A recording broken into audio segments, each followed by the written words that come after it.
وإلى عيسى في زهده وإلى يوسف في جماله وإلى محمد في كماله فلينظر علي ابن أبي طالب.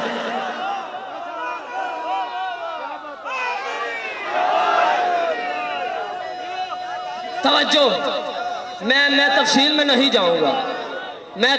نہیں جاؤں گا، بہت جلدی سے آگے بڑھنا چاہتا ہوں. اللہ کے نبی فرما رہے ہیں کہ علی میرا وہ بھائی ہے جو صرف اس دنیا میں ہی میرا بھائی نہیں بلکہ جو آخرت میں بھی میرا بھائی ہے.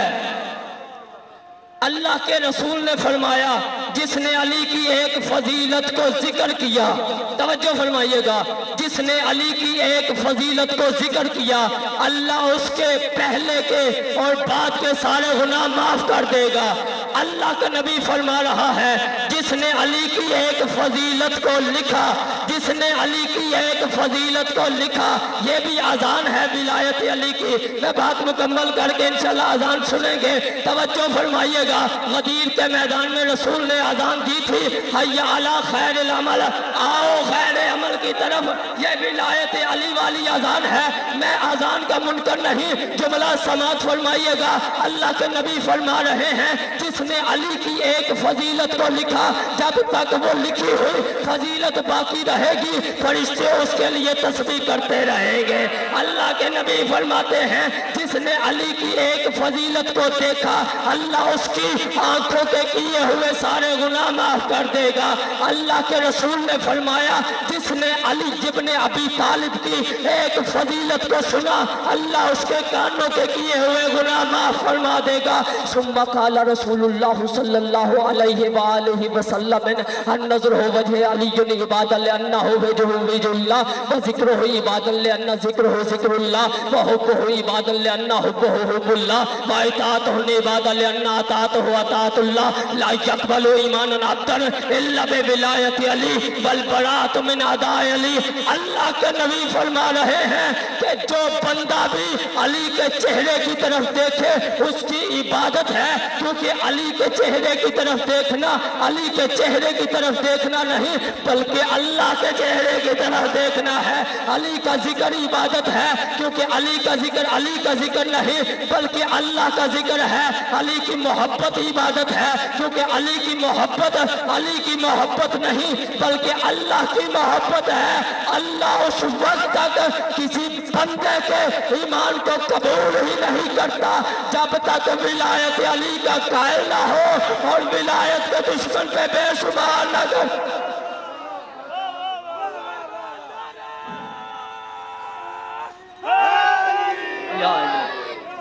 ایسے نہیں غدیری نعرہ ہاتھ بلند کرو حیدری. توجہ فرمائیے گا، میں بات کو چھوڑ رہا ہوں. اللہ کے نبی نے فرمایا جس بندے کا یہ ارادہ ہو کہ وہ آدم کے علم کو دیکھے، نوح کے فہم کو دیکھے، ابراہیم کی خلت کو دیکھے، موسیٰ کی حیبت کو دیکھے، عیسیٰ کے زہد کو دیکھے، یوسف کے جمال کو دیکھے، محمد مصطفیٰ کے کمال کو دیکھے، وہ علی ابن ابی طالب کے چہرے کی طرف دیکھے، وہ علی ابن ابی طالب کے چہرے کی طرف دیکھے. میں ہاتھ باندھ کے آپ سے اپیل کرتا ہوں اپنی مرضی کے مولوی کے پاس جانا، اس سے جا کے کہنا کہ اللہ کے نبی نے فرمایا ہے کہ جس نے تمام انبیاء کی صفات دیکھنی ہو وہ علی کے ظاہر کی طرف دیکھے، وہ علی کے ظاہر کی طرف دیکھے. تو علامہ صاحب مجھے بتائے نا کہ ظاہر افضل ہوتا ہے یا مفضول افضل ہوتا ہے، ظاہر افضل ہوتا ہے یا باطن افضل ہوتا ہے؟ تو ہر مولوی یہی کہے گا جی باطن افضل ہوتا ہے کیونکہ صفات کا نام باطن میں ہے، باطن افضل ہے اس لیے صفات افضل ہے. چہرہ ظاہر ہے اس لیے چہرہ مفضول ہے. اس مولوی سے پوچھنا کہ اللہ کا نبی کہہ رہا ہے جس نے تمام انبیاء کے باطن کو دیکھنا ہو وہ علی کا ظاہر دیکھے، جس نے انبیاء کے باطن کو دیکھنا ہو وہ علی کا ظاہر دیکھے. یہاں رک کے پھر میں یہ جملہ کہنے کا تو حق رکھتا ہوں نا کہ 1.25 لاکھ انبیاء کا باطن جس کا ظاہر ہو اسے علی کہتے ہیں. 1.25 لاکھ انبیاء کی سیرت جس کی صورت ہو اسے علی کہتے ہیں.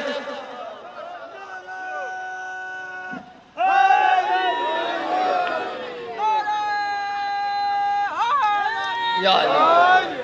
توجہ ہے صاحبان کی، اگر لوگ غدیر کو یاد رکھتے تو کربلا نہ ہوتی۔ توجہ توجہ، اگر لوگ غدیر کو یاد رکھتے تو کربلا نہ ہوتی۔ بندے کہتے ہیں جس شیعوں نے مارا تھا اور انہیں بد دعا ہے، یہ خود ہی ماتم کرتے ہیں۔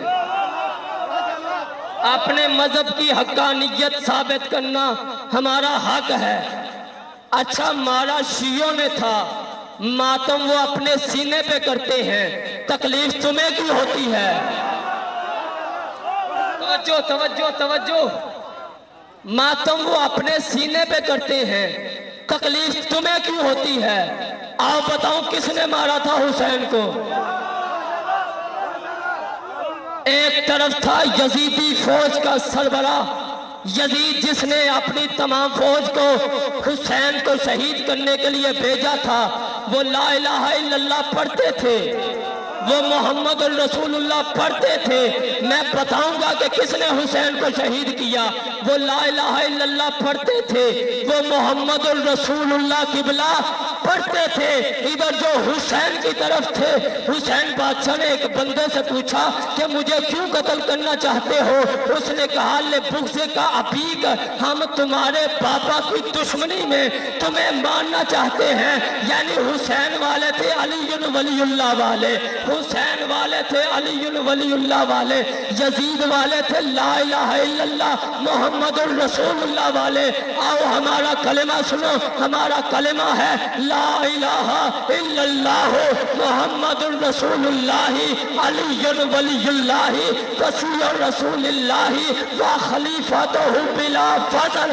اگر تو یزید کلمے میں علی ولی اللہ پڑھتا تھا تو پھر ہم نے مارا، اگر نہیں پڑھتا تھا تو پھر کس نے مارا؟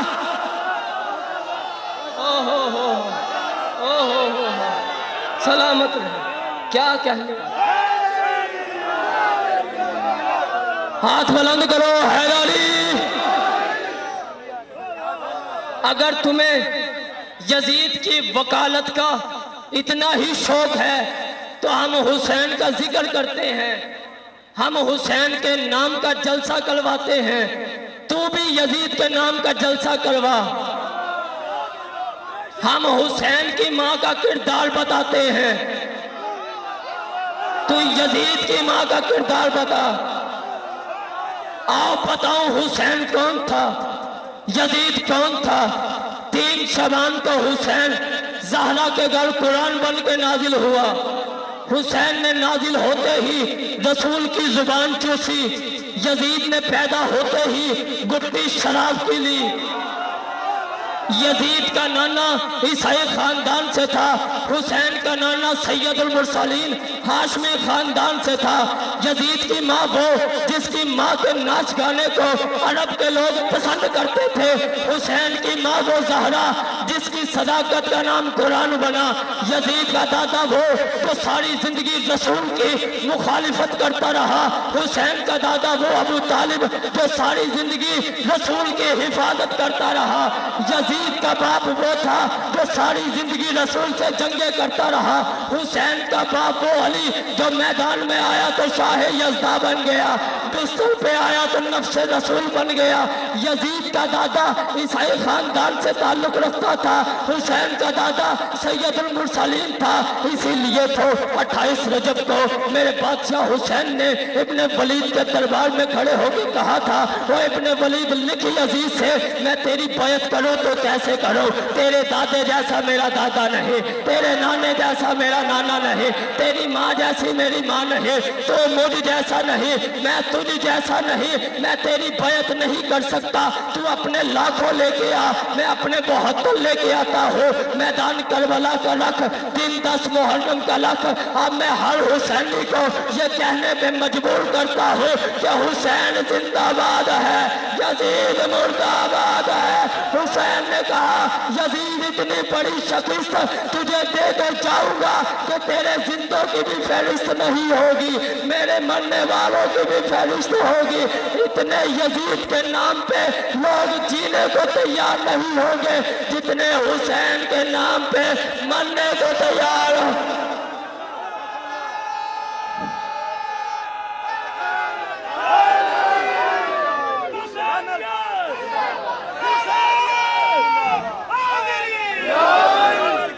لبیک یا حسین، لبیک یا حسین، لبیک یا حسین، لبیک یا حسین، لبیک یا حسین، لبیک یا حسین، لبیک یا حسین۔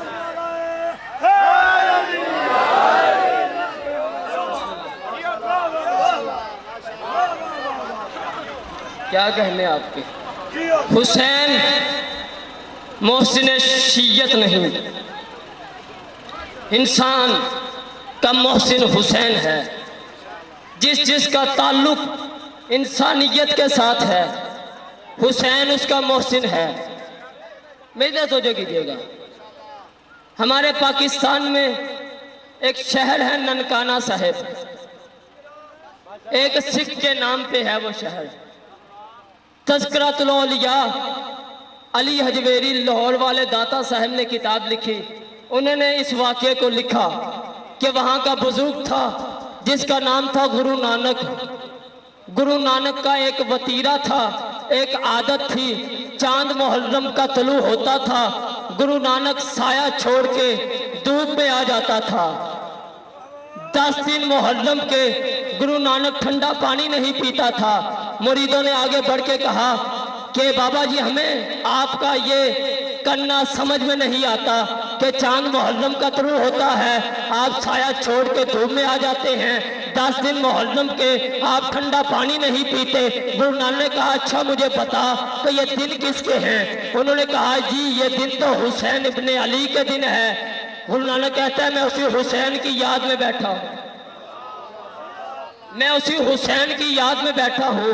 مرید کہنے لگا گرو صاحب ہمیں یہ بات آپ کی سمجھ نہیں آئی، حسین تو مسلمانوں کی بیٹی کا بیٹا ہے، ہم اس محمد کا کلمہ پڑھے نہ، ہم اس حسین کے نانا کا کلمہ پڑھتے نہیں، پھر ہمارا کیا حق بنتا ہے کہ ہم اس کے بیٹے کی یاد میں 10 دن غم میں گزارے؟ گرو نانک نے کہا مجھے بتا تو مجھے کیا سمجھتا ہے؟ اس نے کہا تجھے پیشوا سمجھتا ہوں، تجھے رہبر سمجھتا ہوں، تجھے رہنما سمجھتا ہوں۔ گرو نانک نے کہا اچھا میرے کہنے پہ کرے گا کیا؟ اس نے کہا جان دوں گا، مال دوں گا، اولاد دوں گا، تیرے کہنے میں دیر ہوگی، میرے بجا لانے میں دیر نہیں ہوگی۔ گرو نانک نے کہا اچھا جا پھر ایسا کر، گھر جا کے اپنی بیٹی کے ساتھ شادی کر لے، اپنی بیٹی کے ساتھ شادی کر لے، اپنی بیٹی کے ساتھ شادی کر لے۔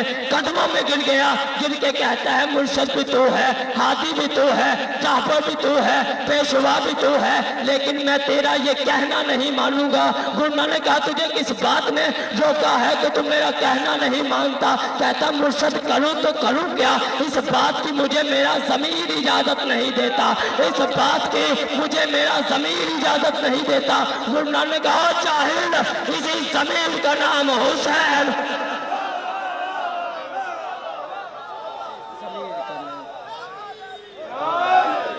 ضمیر کا نام حسین۔ تیرے بالوے آقا سلام پیش کرتے ہیں، میرا سلام ہو میرے اس دادا پہ جس کا ہر جوڑ ٹوٹ گیا، حجرکم الزہرا، حجرکم الزہرا۔ مسلمانوں اس حسین کی شہادت کا دن ہے کہ مسجد میں حسین آتے تھے، رسول استقبال کے لیے کھڑے ہو جاتے تھے، خطبہ چھوڑ دیتے تھے، گود میں بٹھاتے تھے، رسول حسین کے کبھی ماتھے کا بوسہ لیتے، کبھی لبوں کا بوسہ لیتے، کبھی گردن کا بوسہ لیتے، عزاداروں کبھی سینے کا بوسہ لیتے۔ کسی نے پوچھا کہ آپ حسین کا 4 جگہوں سے بوسہ کیوں لیتے ہیں؟ امام حسین کی شہادت کو بیان کر دیا۔ جناب رسول خدا فرماتے ہیں حسین کی پیشانی کا بوسہ اس لیے لیتا ہوں کہ ایک ظالم ایسا ہوگا جو حسین کی پیشانی پہ پتھر مارے۔ اجرکم الزہرا، اجرکم الزہرا۔